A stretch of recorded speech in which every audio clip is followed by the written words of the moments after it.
Hey guys, April 25th, 2026, 1850. Drop my paper here. So this is take 4, guys. I am not a YouTube star. I will 100% own it. I will never be a YouTube star, nor do I want to be doing this, but it's all for the environment and keeping our land safe. So, on take 2, I think. I was looking at the site and I was watching a bird of prey that I do every night. They come for supper around here and he was flying over the site. Now, one thing I did notice today is that a lot of the ends of the trees are now spray painted green. What this means, I don't know. Why they're spray painted green so late after they were cut end of March, I don't know. You would think they'd be marking them as they came down, but again, I don't know those answers. So if anyone does know those answers, please share. One interesting thing as well that I saw today on my walk was back here in the back there, I think I saw a coyote chasing down a deer, which is really fun.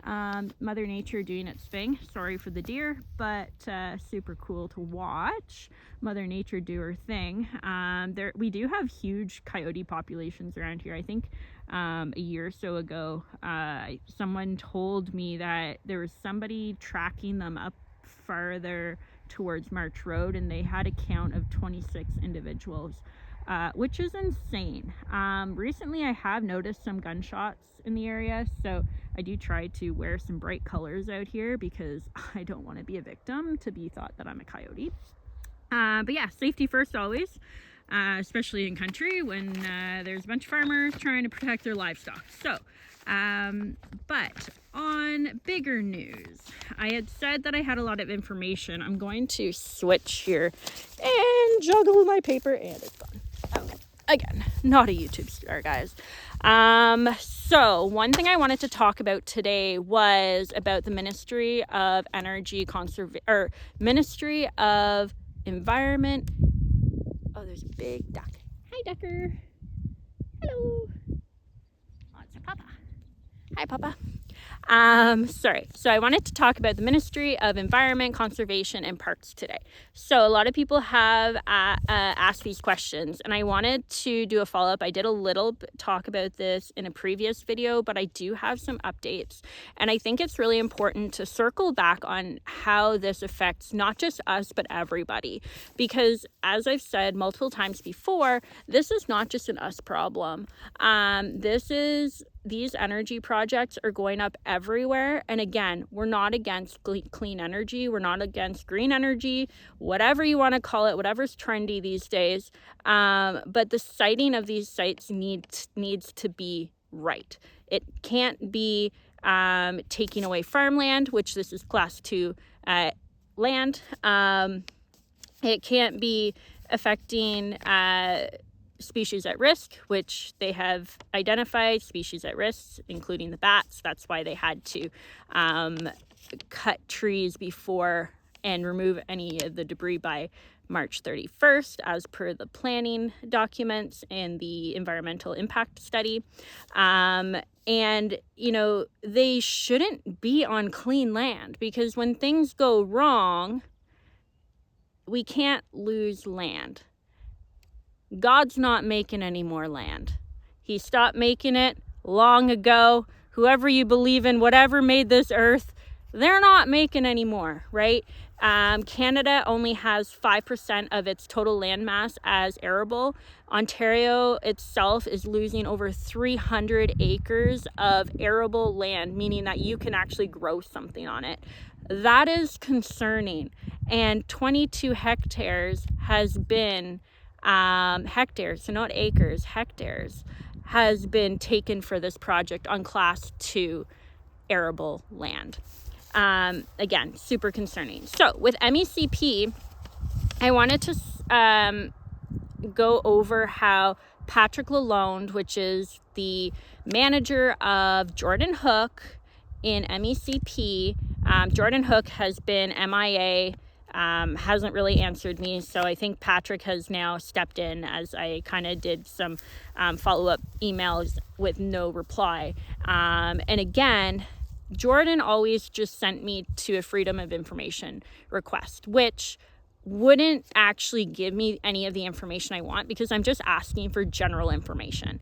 Again, Patrick, I asked him in an email because, we do have lots of farms around here. And because they found a species at risk on this site, we want to be responsible landowners in the vicinity and make sure that we're providing safe habitats for these species at risk. Now, I asked specific questions around, brush piles, fallen trees, shrubs, how, what general precautions should one take to provide a healthy habitat for these animals? Should we, if we can, prevent removing any trees after March 31st, for example? And again, complete invasion of these questions, complete disregard. He is encouraging just to do to contact the ministry and have a land assessment done, which is, let's be honest here, guys.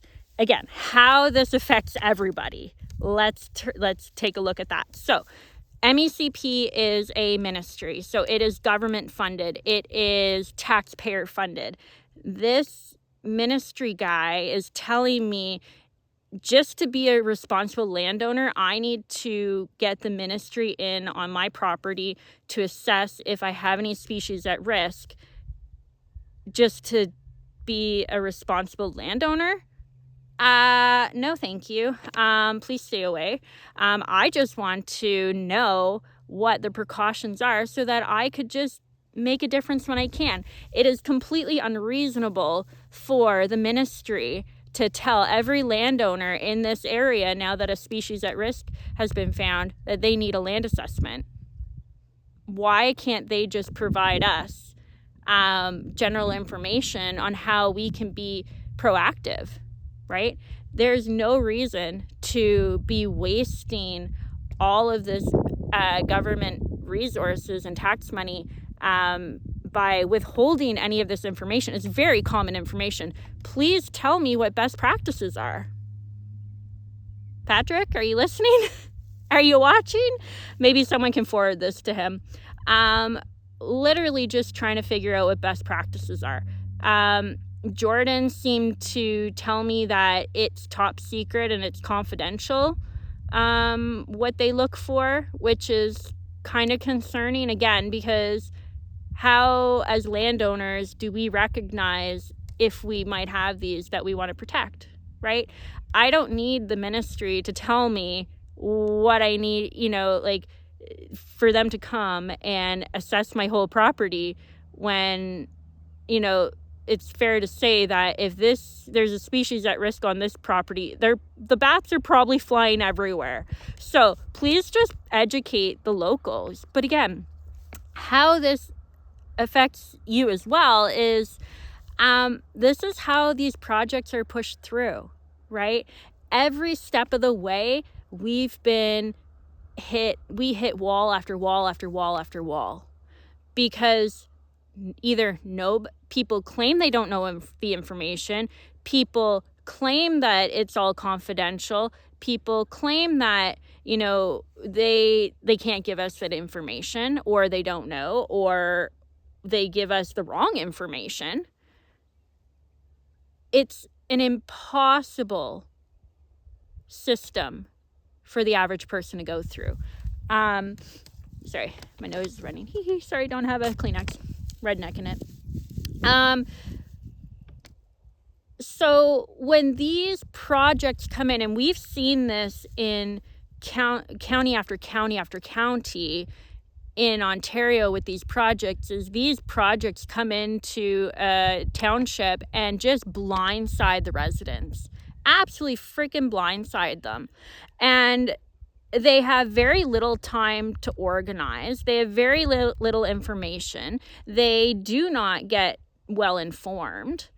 And before you know it, these projects are in.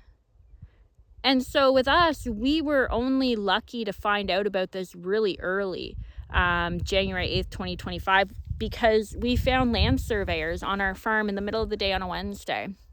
And again, they weren't overly excited to tell me why they were on my farm trespassing in a biosecurity area. But, here we are. So without that leeway and without us actually finding them that day, we probably would have been no different than any other county out there. We had time to organize. We have the resources to push this. We have over, 100 people, I'm pretty sure at this point. Well, 14, we submitted the third largest development petition in Ottawa in the last decade. But then we also have probably, I think, about 100 people, plus whoever I don't even know who's working on this, day in and day out. And we are constantly trying to find answers, coming to dead ends and coming to such caginess, honestly. Promises for follow-up, no follow-up. But it's really easy to see how a lot of these counties don't stand a chance. And we would have been one of those. We honestly would have been one of those if we didn't find those surveyors. I truly believe it. Evolution and Brookfield were just struggling to hit their timelines at that point. I don't think that, in my personal opinion, we would have ever had an open house that time. I don't think that, because they only started door knocking a couple weeks after I made a public post about it on our local Facebook page and things started blowing up. So again, we would not have had this leeway, I don't think. And so the great picture is even though you are not directly impacted, whether you're across Ontario, whether you're anywhere around where the IESO could approve one of these projects, this does affect you. The IESO process does affect you.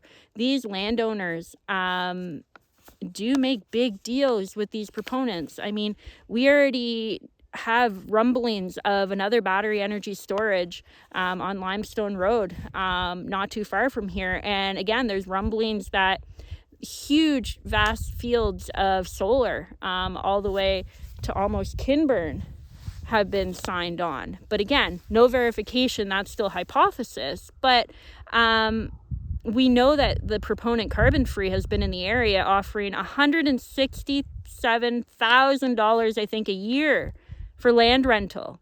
$167,000 a year, and that's for solar. BESS is probably going to be more because the government pays more per megawatt. So, some thoughts. Think about it, folks. Like, this is about you. Whether you like it or not, this is about you. And people always say, I don't have time, I don't have the energy, I don't have the whatever to fight these things. But at the end of the day, we have to. We literally have to if we want to if they can save the environment, if they continue to site these incorrectly and unsafely. So again, if you would like to support us, there was a not-for-profit created, WCCA. They have created a GoFundMe page. This is in court awaiting judicial review. I believe it's July 2nd. But they're looking just for some more financial support to get us over the finish line. So if you have a couple dollars, oh my God, I'm so tired, guys. I have been at this again for over a year. Energy's low. You have a couple dollars to spare, please throw it on the GoFundMe page. Link is below in the description. So please, if you can, be generous, be kind, and donate if you can. All right, I will come with another exciting topic tomorrow. See you later.